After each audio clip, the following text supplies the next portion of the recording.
Welcome back to the channel, everyone. We have a lot to discuss about what Michael Burry or Dr. Burry recently said in his positions regarding inflation, the market, all these sort of factors that are really allowing the market to just continuously drop and drop and drop. And we know that the markets are falling because we see that net put value traded as a percent of market cap is at an all-time highs. Let's forget about the small caps. Let's forget about big tech. Let's forget about the equities that make up the S&P 500. We know that the markets are not doing well right now, regardless of what sector you're in, unless it's probably oil or something like that, because we have some macro trends. Market capitalization on the S&P 500 just phenomenal, and we see if you decide to invest in the SPY or S&P 500, most likely they will decide to grow.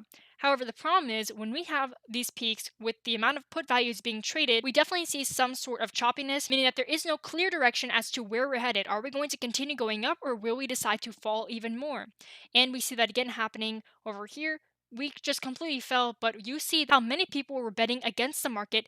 That is usually the time when, yes, there will be a little bit more choppiness, no clear direction. However, that usually indicates some sort of a market bottom, and we see it not once, but actually twice. And I'm sure that if we decide to go even further out in time, we can probably see these trends play out again. And what do you notice in 2022?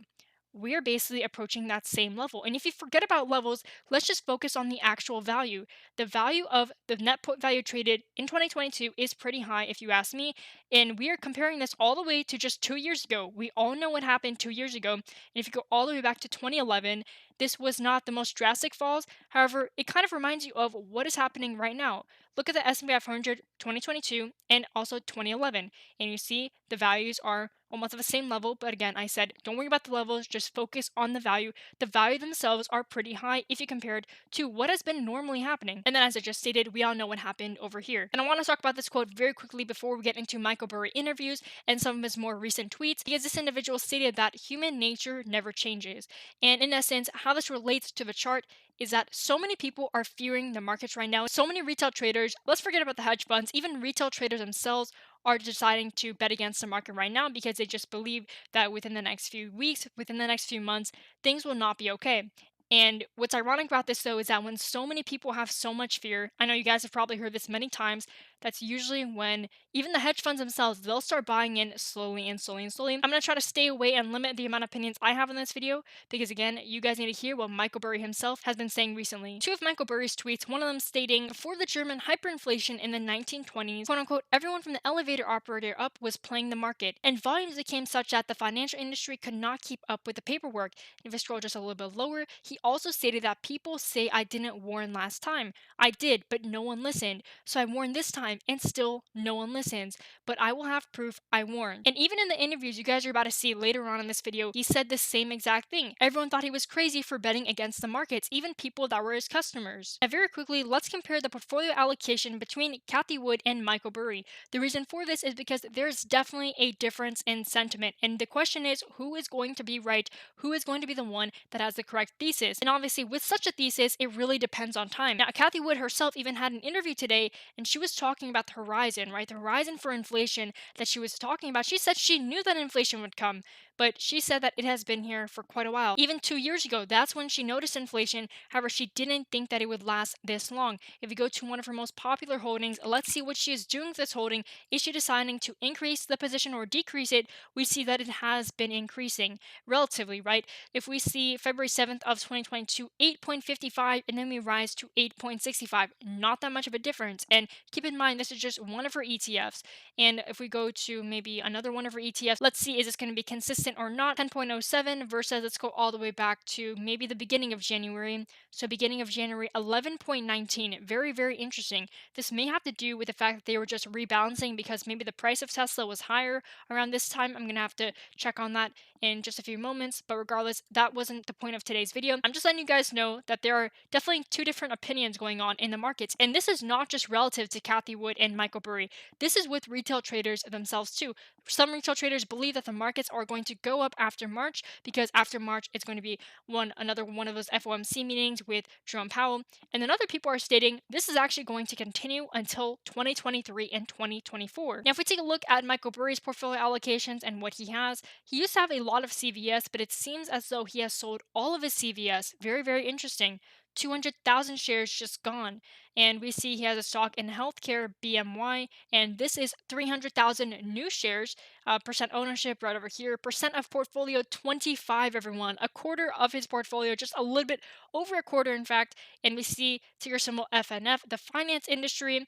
22.78% of portfolio. All of these also were in the fourth quarter of 2021. And let's see its new positions. And I'm guessing, yep, it was the healthcare sector one, the ticker symbol BMY, along with all these other ones. I just can't believe that the changes in shares has been immediately to 300,000. The percent of portfolio again is also very surprising because it's just a quarter of the portfolio in general. And let's see what he has closed out. So closed out over here, CVS again, with along with all these other stocks. Let's see what he has added to. Definitely ticker symbol BMY. And basically, we are seeing a repeat of what we saw previously. So you can definitely see the shift in sentiment, right? You can see that he is not really betting on innovation as much as Cathie would. Also, I'd like to know your guys' opinions on whether you guys are still betting on innovation.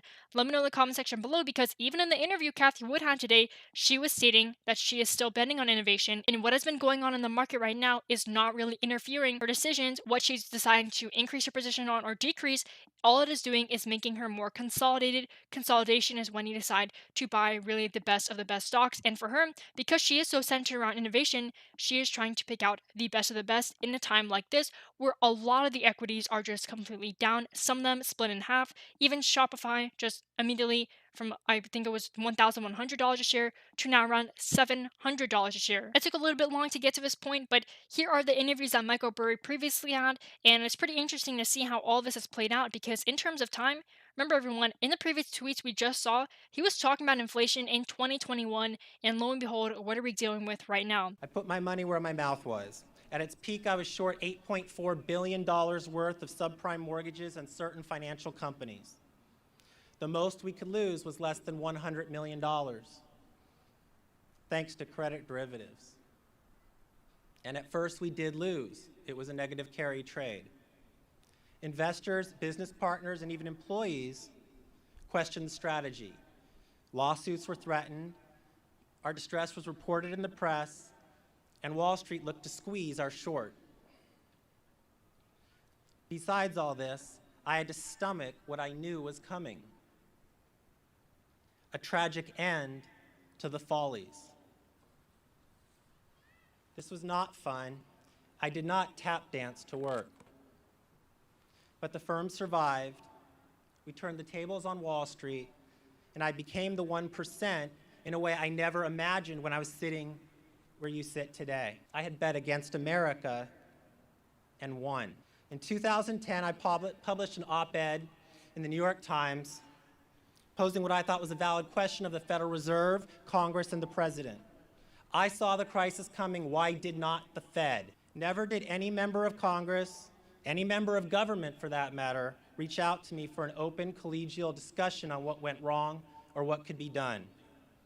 Rather, within 2 weeks, all 6 of my defunct funds were audited. The Congressional Financial Crisis Inquiry Commission demanded all my emails and lists of people with whom I had conversed going back to 2003. And a little later, the FBI showed up. $1 million in legal and accounting costs and thousands of hours of time wasted, all because